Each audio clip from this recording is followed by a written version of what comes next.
दोपहर के 12 बजे ईशा अपनी कामवाली के पीछे पीछे घर में घूमकर सफाई अभियान में अपनी भागीदारी दे रही थी। अच्छे से पोछा लगा शांति, मामी जी आएंगी तो घर गंदा नहीं लगना चाहिए। 20 साल लंदन में रही है वो, लंदन में, तुझे क्या पता विदेश में रहे लोग सफाई से कितने ऑब्सेस्ड होते हैं। ऊपर से मामा जी को धूप से एलर्जी है।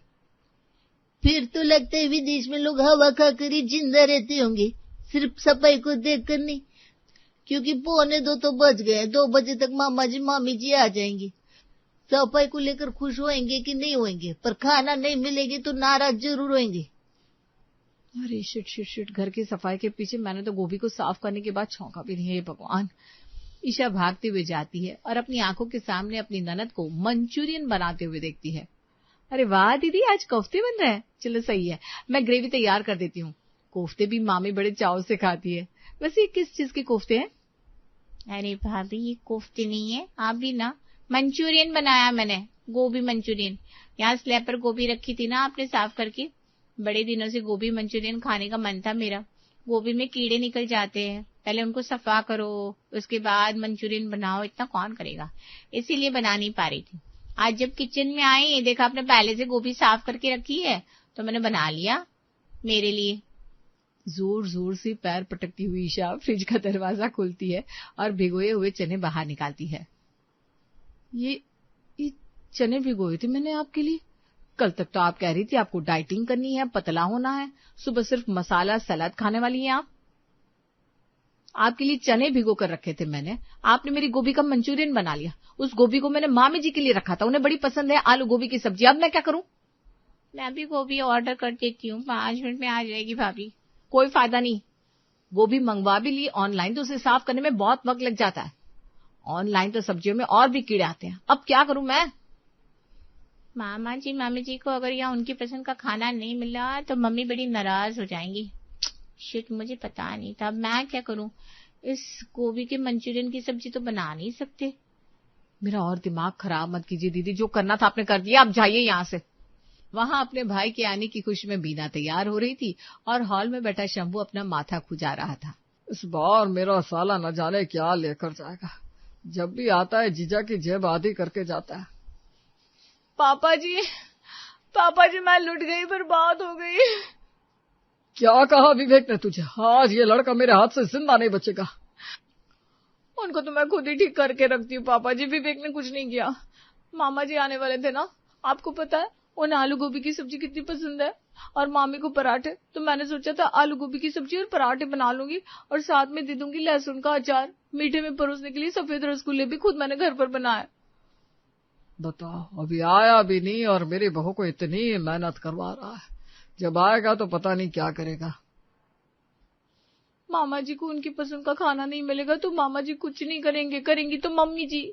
आपको पता है ना, जब मम्मी जी के मायके वाले दुखी होते, खास करके मामा जी, तो मम्मी जी का कौन सा रूप बाहर आता है। उनके गुस्से में मेरे साथ आप भी भस्म हो जाएंगे पापा जी। और फिर ईशा सारी बात शंभू को बताती है। कहते हैं कमी ही कामयाबी तक लेकर जाती है। एक बार ऐसा ही मेरी माँ के साथ हुआ था। दादी आने वाली थी और दादी को लहसुन की चटनी बड़ी पसंद थी, पर पापा जी गलती से लहसुन की जगह अदरक उठा कर ले आए थे और हड़बड़ी में मम्मी को अदरक से ही चटनी बनानी पड़ी। किसी ने कभी सुना होगा कि अदरक और लाल मिर्च की चटनी भी हो सकती है और किसी को पसंद भी आएगी, पर दादी ने जो चाट चाट कर खाई और उसके बाद हमेशा के लिए लहसुन की चटनी को भूल गई। अब मुझे लगता है कि तेरे पास जो गिनती के 5-10 मिनट है, उसमें जो रसोई में है उसी से कुछ बना ले, बाकी भगवान पर छोड़ दे। ईशा किचन में जाती है, फटाफट आटा गूंथती है और दूसरी तरफ आलू की सब्जी बनाने के लिए चढ़ा देती है। दीदी तो ये चने नहीं खाने वाली, ये बेकार जाएंगे, इससे अच्छा है आलू में चने भी डाल देती हूँ, आलू चने की सब्जी बन जाएगी। भंडारे में तो आलू चने की सब्जी ही बनती है। हे माता रानी, अब तेरे भंडारे का खाना ही मुझे बचाएगा। ईशा यहाँ सब्जी तैयार कर रही होती है, वहां विवेक मामा जी मामी जी के साथ आ जाता है। अरे बिज्जू, कैसा है तू बिज्जू? तुझे बड़ा याद करती थी मैं। पाई लगू दीदी, कैसी हैं आप? बड़े दिनों बाद दर्शन हुए। अरे बैंगन, आते तो हो नहीं तुम, और क्या रही है, बड़े दिनों बाद दर्शन हुए। मैं तो तड़पती रहती हूँ अपने भाई भाभी को देखने के लिए। चलो आ जाओ आ जाओ, अब तुम दोनों तुरंत नहाने चले जाओ, मैं खाना लगवाती हूँ। इतना लंबा सफर करके आए हो। अब मेरे कमरे में मैंने चूरण रखा है, विवेक अपने मामा जी को दे दे। बिना चूरण खाए आज बिना बिरजू का पेट साफ नहीं होता क्या?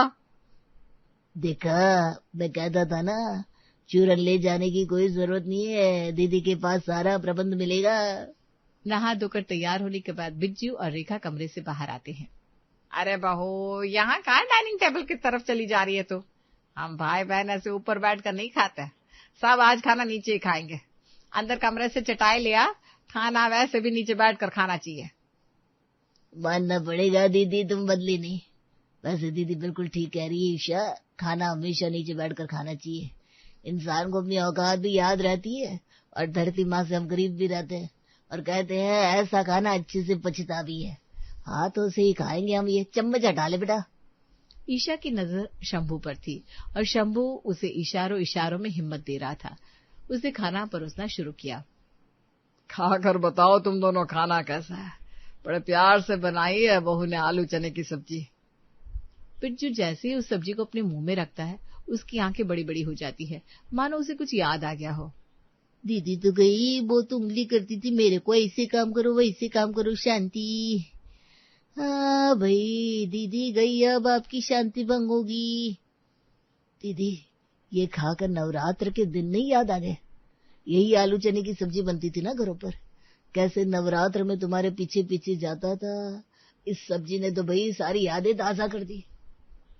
सब्जी बड़ी ही स्वादिष्ट बनाई है ईशा, खाकर मजा आ गया। वाकई मेरी कटोरी में भी सब्जी देना ईशा। मुझे तो लगा था तू बिज्जू की पसंद की आलू गोभी की सब्जी बनाएगी, पर तूने अलग सब्जी बनाई और बिज्जू को पसंद भी आई। मुझे तो बिज्जू की खुशी से खुशी है। वैसे सच कहूं तो इस सब्जी को खाकर मुझे सच में अपने बचपन के दिन याद आ गए। ईशा के बनाए खाने की बड़ी तारीफ होती है और दोपहर को आए रेखा और बिज्जू रात को वापस लौट जाते हैं। अगली सुबह कल सभी को आलू चने की सब्जी बड़ी पसंद आई थी, तो पूछना क्या है, आलू चने की सब्जी बना देती हूँ। विवेक तो और सब्जी मांग रहे थे पर खत्म हो गई थी, आज मन भर कर खा लेंगे। चने की सब्जी के साथ और क्या बनाऊं? कल तो मामी जी आई हुई थी तो सभी के लिए पराठे बनाए थे, आज फुल्का बना देती हूँ, ये सही रहेगा। घी के फुलकों के साथ ईशा आलू चने की सब्जी तैयार करके जमीन पर चटाई बिछाकर प्लेट लगाना शुरू करती है। अरे बेटा, नीचे किसकी थाली लगा रही हो? वहां कोई नहीं बैठने वाला। पर कल मामा जी के सामने तो सब नीचे बैठे थे ना पापा जी, इसलिए मैंने नीचे खाना लगाया। नीचे तुम लोग बैठो, जवान शरीर है तुम लोगों का। घुटने में दर्द लेकर मैं ठंडी जमीन पर नहीं बैठ सकती, टेबल पर ही खाना लगाओ बहू। वैसे भी जब डाइनिंग टेबल आ ही गया है तो जमीन पर खाकर फायदा क्या? तुम लोग जमीन पर खाना गिरा दोगे और शांति सही से पोछा भी नहीं लगाएगी, पूरा घर गंदा रहता है ऐसे। मामा जी की जाती ही तुम बदल जाती हो मम्मी, ये तो मानना पड़ेगा। खाने में आलू चने की सब्जी देखकर रानी कहती है, ये तो गलत है भाभी, आज तो मैंने आपसे चने भिगो कर रखने को भी नहीं कहा था। इसका इल्जाम मेरे सर पर नहीं आना चाहिए। किसी के सर पर कोई इल्जाम नहीं आएगा दीदी, वो तो कल चने की सब्जी सभी को इतनी अच्छी लगी थी कि मैंने सोचा फिर से वही बना देती हूँ। वैसे पापा जी कल आपको सब्जी जरा कम मिली थी ना, आज आप अच्छे से खाना। विवेक आप भी खाओ। और मम्मी जी को तो बचपन के दिन याद आ गए थे सब्जी खाकर, तो फिर आज तो बनाना ही था। ब्रेकफास्ट के बाद विवेक और शंभू घर के नीचे अपने कपड़े की दुकान पर चले जाते हैं। रानी अपने कमरे में रील बनाने चली जाती है। बड़े दिनों से प्रीति के घर उससे मिलने नहीं गई, जाकर प्रीति से मिलकर आती हूँ। ईशा फटाफट तैयार होकर अपनी फ्रेंड के घर चली जाती है। आज मैंने आलू चने की सब्जी बनाई है, दोनों साथ में खाते हुए बात करेंगे। आलू चने की सब्जी? आज मैंने भी यही सब्जी बनाई थी। वैसे तूने अभी तक नाश्ता नहीं किया? देवर को खाना दो, उसे ऑफिस भेजो, पति को उसकी पसंद का खाना बना कर दो। ऊपर से मेरी ननद को कोई लड़का पसंद नहीं आ रहा तो उसके लिए लड़का ढूंढते रहो। सुबह सुबह उठते इतने सारे काम होते कि नाश्ते की प्लेट पकड़ते पकड़ते 12:30 बज जाते। प्रीति सब्जी और रोटी लेकर सोफे पर आती है और दोनों सहेलियां बातें करनी शुरू कर देती है। 6 रोटी मैं खुद के लिए नहीं लाई हूं तो तू खा ही नहीं रही है। अरे कल 2 बार मैंने ये सब्जी खाई, आज सुबह फिर इसी सब्जी से रोटी खाई है भाई। मुझे कुछ खिलाना है तो चाउमीन बना देना, चाउमीन बड़ी टेस्टी बनाती है तू। चल फिर ठीक है, नाश्ते के बाद तेरे लिए चाउमीन बना दूंगी, पर तुझे मेरे साथ किचन में खड़ा रहना पड़ेगा, तब हम बात कर पाएंगे ना। किचन में खड़ी दोनों सहेलियां आपस में बातें कर रही थी। 2 बजने को आ गई ईशा, तेरे ससुराल से फोन आने लगेगा। तेरी सास तो ठीक 2:30 बजे खाने पर बैठ जाती है ना। अरे अपने घर से निकालना चाह रही है क्या तू? मजाक कर रही हो।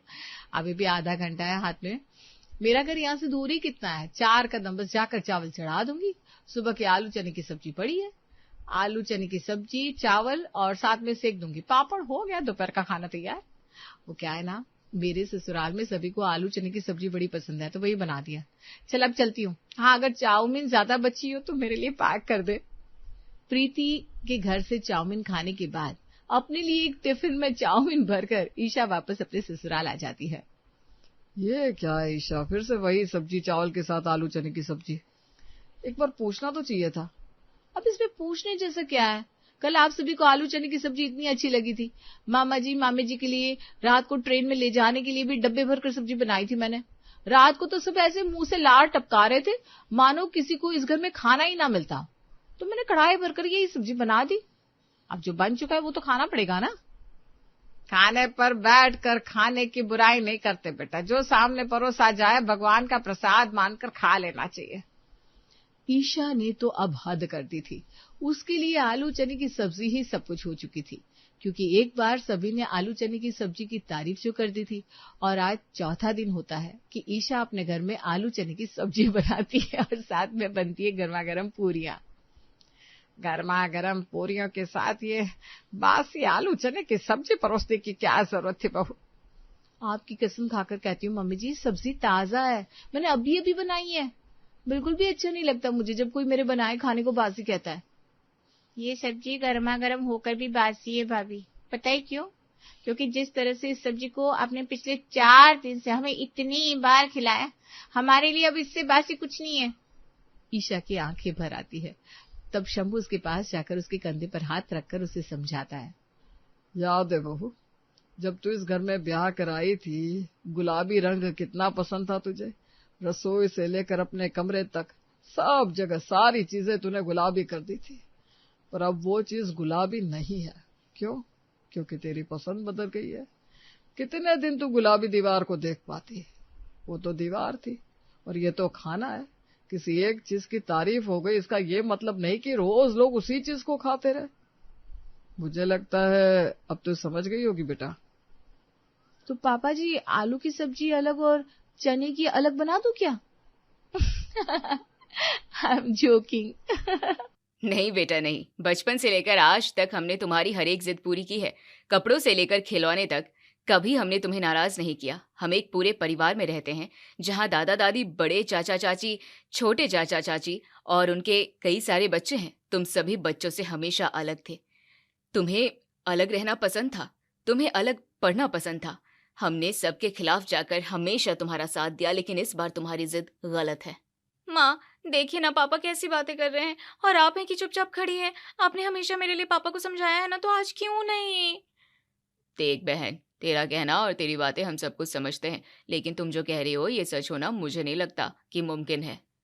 बेटा, हमें समझाने से बेहतर है कि तुम खुद समझ जाओ। पढ़ लिख कर तुम डॉक्टर बन गई हो। पूरे परिवार में तुम्हारी वजह से हम दोनों की इज्जत बहुत ज्यादा बढ़ गई है। अगर तुम ऐसा गलत कदम उठाओगी तो हमारी नाक कट जाएगी बेटा। सिर्फ अपने पसंद से शादी ही तो कर रही हूँ, इसमें कौन सी बड़ी बात है जो आपकी नाक कट जाएगी?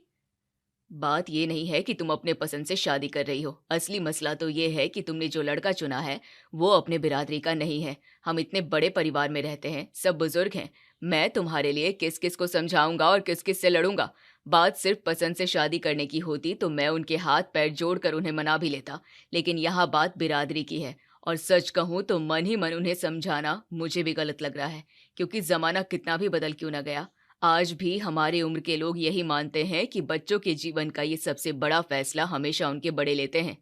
पापा, मैंने जिस लड़के को चुना है वो बस अलग बिरादरी का है, वरना हर एक चीज में हमारे बराबर का है। उनका खानदान अच्छा है, पढ़ा लिखा है, अच्छी तनख्वाह के साथ नौकरी भी करता है, और सबसे महत्वपूर्ण बात, लड़का स्वभाव से और गुणों से मैंने ऐसा लड़का पसंद किया है कि आपको उस पर नाज होगा। प्लीज पापा, एक बार, बस मेरे लिए एक बार बात करके देखिए। जब से कावेरी हॉस्टल से वापस आई थी तब से उसके मुंह में सिर्फ एक ही बात थी, शादी। कावेरी अपनी पसंद की एक लड़के से शादी करना चाहती थी। वैसे लड़का पढ़ा लिखा था, अच्छा था, लेकिन समस्या ये थी कि लड़का अलग बिरादरी से था। वैसे तो कावेरी के माँ बाप और भाई आज तक हर एक चीज के लिए, हर एक बात के लिए कावेरी के पीछे पड़े रहते थे, लेकिन कावेरी सिर्फ माँ बाप और भाई के साथ नहीं रहती थी। कावेरी का बहुत बड़ा परिवार था, चाचा चाची, दादा दादी, सबके साथ रहने वाली ये लड़की, जहाँ ये माना जाता है कि बच्चों के फैसले बड़े लेते हैं, उस परिवार की बेटी अपनी पसंद से अलग बिरादरी में शादी करने की जिद पकड़कर बैठ गई थी। उसके माता पिता ने उसे समझाने की बहुत कोशिश की, लेकिन उसका कहना था कि एक बार, सिर्फ एक बार वो अपने पूरे परिवार से उसके पसंद के बारे में बात करे। ठीक है, वैसे तो मेरी बिल्कुल इच्छा नहीं है, लेकिन अब तुम इतना कह रही हो तो तुम्हारा मन रखने के लिए मैं क्या नाम बताया तुमने? सौरभ। हाँ, सौरभ। तुम्हारा मन रखने के लिए मैं तुम्हारे सौरभ के बारे में सबको बताऊंगा, उन्हें मनाने की कोशिश करूंगा, लेकिन एक बार मैंने उनके सामने बात छेड़ दी, उसके बाद उनका जो भी फैसला रहेगा मेरा भी वही फैसला रहेगा। भारी मन से कावेरी अपने पापा के सामने अपना सिर हिलाती है। अगले दिन श्रीनाथ कावेरी से उसके पसंद के बारे में घर में बात करेगा, ऐसा वादा करता है। मन ही मन कावेरी खुश तो थी, कम से कम उसके इतने बड़े फैसले को अंजाम तक पहुंचाने की एक सीढ़ी उसने पार कर ली थी, ऐसा उसे लग रहा था। अगले दिन सुबह, श्रीनाथ, बच्ची का समझ में आता है, नए विचार हैं, नया खून है, उटपटांग विचार आते होंगे उसके मन में, तुम्हें उसे समझाना चाहिए, तो तुम उसका ही साथ दे रहे हो। आज भी इस घर के बड़े जिंदा हैं, बच्चों को कौन से स्कूल में जाना है, कौन से कॉलेज में जाना है, कौन से कपड़े पहनने हैं, ये सभी बातें घर के बड़े तय करते हैं। तुमने और कावेरी ने ये सोच भी कैसे लिया कि उसकी जिंदगी का इतना बड़ा फैसला वो अकेली कर सकती है? वो किसी को भी पकड़ कर लाएगी और कहेगी कि ये मुझे पसंद है, तो क्या हम उसकी शादी करा देंगे? वो प्यार में अंधी हो गई है, लेकिन श्रीनाथ, तुम बेटी के प्यार में अंधे मत हो जाओ। लड़का कैसे संस्कारों में बड़ा हुआ है, उसके विचार गुण क्या है, क्या पता ऐसे ही किसी को हमारी बिटिया थोड़ी ना देंगे। मैंने कावेरी को समझाने की बहुत कोशिश की, लेकिन उसका कहना है कि लड़का बहुत अच्छा है, भले ही वो हमारे बिरादरी का नहीं है, लेकिन उसके विचार, संस्कार, गुण सब कुछ हम लोगों की तरह है। उसका कहना है कि हमें एक बार उस लड़के से मिलना चाहिए। अगर किसी भी तरह से लड़का हमें अच्छा नहीं लगा तो कावेरी हमारा जो भी फैसला होगा वो मानने के लिए तैयार है। इसलिए कहते हैं लोग लड़कियों को ज्यादा छूट नहीं देनी चाहिए। हमने तुम्हें मना किया था कि बेटी को पढ़ने लिखने के लिए बाहर मत भेजो, लेकिन तब भी तुमने हमारी बात नहीं मानी। हे भगवान, ये दिन दिखाने से पहले आपने मुझे स्वर्ग क्यों नहीं दिखा दिया? माँ जी, हम दोनों के होते हुए इस घर में हम कुछ भी गलत नहीं होने देंगे। ये लीजिए, आप पानी पीजिए। देखा ना देवर जी, कावेरी के एक फैसले से घर की क्या हालत हो गई है। माँ जी मरने मारने की बातें कर रही है। वो लड़का कैसा भी हो, हमें उसमें कोई दिलचस्पी नहीं है।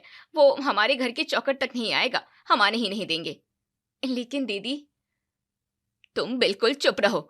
अगर सही समय पर बेटी का ध्यान देती तो वो आज ऐसे ही किसी को उठाकर इस घर में नहीं लेकर आती। तुम्हारे परवरिश में कमी रह गई जो तुम्हारी बेटी इस तरह अलग बिरादरी के लड़के के साथ। छी, मुझे तो कहते वक्त भी शर्म आ रही है। भाभी, आप सोच रही हो वैसा उन दोनों में कुछ भी नहीं है। बस एक दूसरे को पसंद करते हैं और कावेरी ने उसके पसंद के बारे में हमें बताया है। एक बार हम उस लड़के से मिल लेते हैं। अगर हमें लड़का अच्छा नहीं लगा तो हम उसे मना कर देंगे, लेकिन कम से कम उसके लिए एक बार उस लड़के से मिल तो लीजिए। हमें किसी से नहीं मिलना। एक नादान बच्ची ने पसंद किया हुआ लड़का कैसा होगा हमें अच्छे से पता है। कावेरी ने अपनी पसंद से शादी करने का फैसला लिया, तभी हम उसके लिए मर गए थे, क्योंकि उससे हमारे ऊपर भरोसा कहाँ था कि हम उसके लिए कोई अच्छा लड़का ढूंढ सकते हैं। इसलिए उसने अपनी मनमानी कर ली। मेरे सामने आने की तो उसमें हिम्मत नहीं है। तो मेरा एक निर्णय उसे बता देना, अगर उसने उस लड़के के साथ शादी की तो इस घर का दरवाजा हमेशा हमेशा के लिए उसके लिए बंद हो जाएगा, और साथ ही साथ यहाँ के सभी रिश्ते भी खत्म हो जाएंगे। और अगर इस घर से कोई भी कावेरी का और उस लड़के का साथ देगा, उसके साथ रिश्ता रखने की कोशिश करेगा, तो इस घर में उसके लिए भी कोई जगह नहीं होगी। जैसे कावेरी के साथ हम हमारे सारे रिश्ते खत्म कर देंगे, वैसे ही उस इंसान के साथ भी इस घर के सारे रिश्ते खत्म हो जाएंगे, फिर चाहे श्रीनाथ वो तुम ही क्यों ना हो। क्योंकि आज घर की एक बच्ची जिद कर रही है, अगर हमने उसकी जिद मान ली तो घर में बाकी बच्चे भी हैं। वो भी कल ऐसे ही किसी को उठा कर लाएंगे और कहेंगे कि हमारी शादी इसके साथ करा दो। हम किस किस को समझाएंगे? एक अकेली कावेरी को शादी करने की अनुमति देकर हम इतने सालों से अच्छे संस्कारों के साथ बसा बसाया हमारा घर बिखरता हुआ और बिगड़ता हुआ नहीं देख सकते। ऊपर से दुनिया वालों की 4 बातें। आज तक हमारे घर की तरफ कोई उंगली नहीं उठा पाया है। अगर आज हमने कावेरी का साथ दिया तो दुनिया की नजरों में हमारा आदर्श घर और आदर्श संस्कार बिल्कुल राख बन जाएंगे। कावेरी को बता दो, एक तो वो लड़का नहीं तो हम। जैसे ही संजय अपना फैसला सुनाता है, कावेरी के मन में जो थोड़ी बहुत उम्मीद थी वो भी खत्म हो जाती है। हॉल में चल रही पूरे परिवार की बातें पर्दे के पीछे खड़ी रहकर कावेरी सुन रही थी। संजय का फैसला सुनते ही कावेरी की आंखों में आंसू आने लगते हैं। उसके सामने अंधेरा छा जाता है। थोड़ी देर में घर का वातावरण शांत होता है और श्रीनाथ फिर से कावेरी के सामने आता है।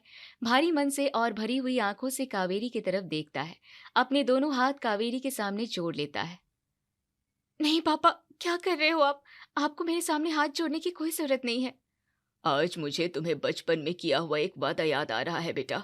मैंने कहा था चाहे पूरी दुनिया से लड़ना पड़े लेकिन मैं तुम्हारे चेहरे की मुस्कान कभी फीकी नहीं पड़ने दूंगा। और आज तक मैंने समाज के लोग उनकी 4 बातें कभी तुम्हारे तक नहीं आने दी, लेकिन आज मैं मेरे ही परिवार के सामने हार गया। मैं तुम्हारी पसंद के लिए अपने परिवार को नहीं मना पाया बेटा। भाई साहब ने साफ साफ कह दिया है कि मुझे एक तो परिवार नहीं तो सौरभ में से एक को चुनना होगा, यही ना? मुझे पता था पापा कि जब सौरभ के बारे में घर में सबको पता चलेगा तब कितना तमाशा होगा, लेकिन क्या करे, ये दिल है जिस पर आना होता है उस पर आ ही जाता है। मुझे पता है बेटा, अगर तुमने उस लड़के को चुना है तो उस लड़के में सच में कुछ खास होगा। और मुझे ये भी पता है कि मैं तुम्हें कहूँगा और ज़बरदस्ती किसी और के साथ तुम्हारी शादी कर दूंगा तो तुम कभी खुश नहीं रह पाओगी। इससे अच्छा है कि तुम इस घर से चली जाओ, सौरभ से शादी कर लो और उसी के साथ खुश रहो। हम फ़ोन पर तुम्हारे कांटेक्ट में रहेंगे और 1-2 साल बाद जब ये सारी बात शांत हो जाए तब हम तुमसे मिलने भी आएंगे। लेकिन बस दुनिया के सामने हम तुम्हारा साथ नहीं दे पाएंगे, क्योंकि अगर हमने तुम्हारा साथ खुलेआम दिया तो इस परिवार में हमारे लिए कोई जगह नहीं बचेगी। ये क्या कह रहे हो आप? हम हमारी बेटी को हमसे दूर कैसे रख सकते हैं? परिवार और बेटी दोनों के बीच में मैं बुरा फंस गया हूँ। हमारे पास कोई दूसरा विकल्प नहीं है। भरी हुई आंखों से और दिल पर पत्थर रखकर श्रीनाथ कावेरी से भी ये सभी बातें कहते हैं। मोबाइल के जरिए एक दूसरे के साथ जुड़े रहने का वादा करके कावेरी अपना सामान पैक करती है और अपने माता पिता का आशीर्वाद लेकर घर से चली जाती है। अगले कुछ ही दिनों में बिल्कुल सिंपल तरीके से कावेरी और सौरभ एक दूसरे के साथ शादी करते हैं। श्रीनाथ और संध्या वीडियो कॉल से उन दोनों को आशीर्वाद देते हैं। परिवार को दूर करके कावेरी ने अपने पसंद से शादी तो कर ली थी, लेकिन कावेरी मन ही मन अपने परिवार को, उनके साथ बिताए हुए वक्त को बहुत ज्यादा मिस कर रही थी। जब से शादी हुई थी तब से कावेरी कहीं ना कहीं खोई हुई रहती थी। सबका साथ बैठकर खाना खाना, भाइयों के साथ रक्षाबंधन, भाई दूज की यादें उसको बहुत ज्यादा परेशान कर रहे थे। ऐसे ही एक दिन खिड़की के पास खड़े रहकर कावेरी बाहर दूर देख रही थी कि तभी उसके मन में उसके सभी अपनों की, उनके साथ बिताए हुए वक्त की झलक दिखती है। हर पल पल भर के लिए उसे ऐसा लगता है कि वो फिर से अपने घर गई है, अपने परिवार के पास गई है। थोड़ी देर के लिए वो ये भूल गई थी कि उसे घर के दरवाजे उसके लिए हमेशा हमेशा के लिए बंद कर दिए गए थे। अपनी पुरानी और हसीन यादों के बीच कावेरी खोई हुई थी। तभी सौरभ उसे आवाज लगाता है और कावेरी अपनी दुनिया से बाहर आ जाती है। आगे ऐसे ही कई दिन गुजर जाते हैं। धीरे धीरे कावेरी की शादीशुदा जिंदगी शुरू हो गई थी, लेकिन उसके सफर में उसके अपने नहीं हैं, ये बात उसे कहीं ना कहीं मन में खा रही थी। लेकिन इन सब में कभी कभी श्रीनाथ और संध्या का उसे फोन आता था तो उसे बहुत अच्छा लगता था। कावेरी के जाने के बाद घर में बहुत तमाशा हुआ। श्रीनाथ और संध्या को सबने काफी भला बुरा सुनाया था, लेकिन अब धीरे धीरे घर में कावेरी की बातें बंद हो गई थी। शादी के बाद अब छोटी मोटी चीज जोड़ते जोड़ते और अपनों को याद करते करते कब कावेरी की शादी को 2 साल हो जाते हैं, कावेरी को पता ही नहीं चलता। 2 साल बाद। और कितना वक्त लगेगा आपको? आपको कहीं जाना होता है तो आप 2 मिनट में तैयार हो जाते हैं। मुझे साड़ी की पिन लगाने तक का वक्त नहीं मिलता, और आज मेरे मायके जाना है तो आपके पैर घर से बाहर नहीं निकल रहे। बाहर रिक्शा ढूंढने के लिए और वक्त लगेगी। हमारी गाड़ी को भी आज ही खराब होना था। हो गया श्रीमती जी, आपके भाई साहब ने साथ में जो रकम लाने के लिए कहा था बस वही निकाल रहा था। श्रीनाथ, तुम्हारी भाभी के भाई ने नया घर खरीदा है, वहाँ गृह प्रवेश है। मैंने तुम्हें कल बताया था ना, बस हम वहीं जाने के लिए निकल रहे हैं। माँ और हम दोनों पहले चले जाते हैं। गुप्ता जी आने वाले हैं कैश लेकर, वो कैश तुम ले लेना और उसके बाद तुम बच्चे और संध्या भी आ जाना। श्रीमती जी, आपको भाई के यहाँ जाने की इतनी जल्दी है, लेकिन देखो अभी तक आपके भाई ने मुझे लोकेशन सेंड नहीं किया। श्रीनाथ, जैसे ही मेरे पास लोकेशन आ जाता है मैं तुम्हें लोकेशन सेंड कर दूंगा, जल्दी पहुंच जाना। हाँ भैया, पूजा शुरू होने से पहले आ जाऊंगा और गुप्ता जी से पैसे भी ले लूंगा, आप चिंता मत करना। और आप भी अपने साथ इतनी कैश लेकर जा रहे हो, संभाल कर जाना। राधिका के भाई ने नया घर खरीदा था तो उसे घर में पूजा रखी थी, बस उस तरफ ही जा रहे थे। साथ में पैसे भी थे और उनकी गाड़ी भी आज खराब हो गई थी, इसलिए संजय, सुलोचना और राधिका रिक्शा से राधिका के भाई के घर की तरफ जाने लगते हैं। रिक्शा उन्हें मोहल्ले तक तो छोड़ देती है, लेकिन जैसे ही वो घर के आगे की तरफ जाने लगते हैं कुछ गुंडे उनका रास्ता रोक लेते हैं। जैसे उन्हें पहले से ही खबर मिली थी कि संजय के पास काफी सारी रोक रकम है। गुंडे उन्हें पिस्टल दिखाकर उनसे पैसे हड़पने की कोशिश करते हैं, लेकिन संजय उनसे बिल्कुल नहीं डरता। काफी कोशिश करने के बाद गुंडों को पैसे नहीं मिलते, तब गुंडे हाथापाई पर उतर आते हैं। गुंडे संजय के सर पर लकड़ी से मारते हैं। संजय को सब समझ में तो आ रहा था, लेकिन संजय कुछ कर नहीं पाता। इसी बात का फायदा उठाते हुए गुंडे संजय के हाथों से पैसे की थैली लेने लगते हैं। तभी एक 25-26 साल का लड़का आता है और गुंडों को बहुत पीटता है। मोहल्ले में होने वाले लड़ाई झगड़े की आवाज से पूरा मोहल्ला एक जगह पर इकट्ठा हो जाता है। गुंडे तो भाग गए थे, लेकिन गुंडों की वजह से संजय को काफी गहरी चोट लगी थी। जब राधिका का भाई देखता है कि उसकी जीजा जी को चोट लगी है, वो तुरंत गाड़ी का इंतजाम करता है। जिस लड़के ने गुंडे के साथ हाथापाई की थी वो लड़का असल में डॉक्टर था। राधिका का भाई उसे अच्छे से जानता था, इसलिए वो उसी के अस्पताल में उसे लेकर जाते हैं। अस्पताल पहुंचने से पहले वो लड़का हॉस्पिटल में सभी अरेंजमेंट करने के लिए फोन कर देता है, परंतु तुरंत संजय के उपचार शुरू हो जाते हैं और उस लड़के की वजह से संजय की जान बच जाती है। थोड़ी देर बाद, बेटा, आज तुम हमारे लिए भगवान बनकर आए हो। मैंने मेरे बेटे को एक बार जन्म दिया, लेकिन आज तुम्हारी वजह से उसे दूसरा जन्म मिला है। तुम्हारे माता पिता बहुत किस्मत वाले होंगे जो तुम्हारी जैसा बेटा उन्हें मिला, नहीं तो आजकल की लड़की उन्हें कहाँ फुर्सत है दूसरों की मदद करने के लिए। लेकिन तुमने तुम्हारी जान खतरे में डालकर हमारी मदद की, वो भी बिना जान पहचान के। बेटा, आज तुम्हारी वजह से मुझे जिंदगी मिली है। तुमने हमारे ऊपर बहुत एहसान किए हैं। मैं भगवान से तुम्हारी खुशियों के लिए और लंबी उम्र के लिए प्रार्थना करूंगा। तुम सच में हीरा हो, हीरा। तुम जिनके बेटे हो उन्हें भी तुम्हारे ऊपर हमेशा नाज होगा, और तुम जिनके घर में उनके दामाद बनकर जाओगे वो भी तुम्हारे ऊपर नाज ही करेंगे। जैसे ही सब सुनते हैं कि संजय खतरे से बाहर है, सब उस डॉक्टर लड़के के सामने हाथ जोड़ने लगते हैं, उसकी तारीफ करने लगते हैं। वो उनके हाथ पकड़कर मना करता है, लेकिन वो रुकते नहीं हैं। उसी वक्त श्रीनाथ और संध्या भी वहां पहुंच जाते हैं। जब वो वहां जाते हैं तब उन्हें पता चलता है कि जिस लड़के ने संजय की जान बचाई है वो लड़का कोई और नहीं, कावेरी का पति सौरभ है। श्रीनाथ और संध्या को सामने देखकर सौरभ तुरंत उनके पैर छूने के लिए झुकता है। अरे बेटा, आप यहाँ? हाँ अंकल जी, जहाँ मैं पहले जॉब करता था वो जॉब मैंने छोड़ दी, और अब मैं और कावेरी ने मिलकर ये अस्पताल खोला है। ये अपना ही अस्पताल है। कावेरी हॉस्पिटल? बेटा, ये सब क्या चक्कर है? कोई हमें कुछ विस्तार से बताएगा। और श्रीनाथ, तुम डॉक्टर साहब को कैसे जानते हो? जिस डॉक्टर ने गुंडों से लड़कर भाई साहब आपकी जान बचाई है, जिस डॉक्टर का आप इतनी देर से तारीफ कर रहे हो, हीरा कह रहे हो, वो हीरा कोई और नहीं, हमारे कावेरी का पति है, हमारा दामाद है सौरभ शुक्ला। कावेरी के पसंद का लड़का। जब ये बात घर में पता चली थी तब उस लड़के के बारे में सबने काफी गलत अंदाजा लगाया था। सबको लगा था कि कोई ऐसा ही सड़क छाप लड़का होगा जिसका और संस्कारों का कोई तालमेल नहीं होगा। लेकिन जब सौरभ को अपनी आंखों के सामने देखते हैं तब उन्हें खुद एहसास हो जाता है कि कावेरी ने कितना सही लड़का चुना है, इतना सही जितना वो खुद ढूंढते तब भी नहीं मिलता। उन्हें उनकी गलती का एहसास हो जाता है और कावेरी को इतने सालों तक खुद से, घर से, माँ बाप से दूर रखने का पछतावा भी होने लगता है। सब हाथ जोड़कर सौरभ से माफी मांगते हैं। नहीं नहीं, आप सबको मुझसे माफी मांगने की कोई जरूरत नहीं है। और आपने अभी क्या कहा, भगवान से मेरी खुशियों के लिए प्रार्थना करेंगे, तो मेरी खुशी मेरी पत्नी की खुशी में है और मेरी पत्नी की खुशी आप सबके साथ है। इसलिए मैं आप सबसे हाथ जोड़कर प्रार्थना करता हूँ कि अब आपको यकीन हो गया है मैं सही लड़का हूँ, तो आप कावेरी का मायका उसे वापस कर दीजिए, उसे स्वीकार कर लीजिए। दामाद जी, आप क्यों हाथ जोड़ रहे हो? ये तो कावेरी का हक है। प्लीज ऐसा कहकर हमें शर्मिंदा मत कीजिए। पहले ही हमारे किए पर हमें बहुत पछतावा है। एक छोटी सी घटना ने इतने सालों की दूरी मिटा दी थी। सौरभ की सच्चाई और अच्छाई ने इन सब का दिल जीत लिया था। अगले 2 ही दिनों में संजय को अस्पताल से छुट्टी मिलती है। उसी दिन संजय और राधिका बड़े ही मान सम्मान से बेटी और दामाद को घर बुलाते हैं और उनका धूमधाम से स्वागत करते हैं।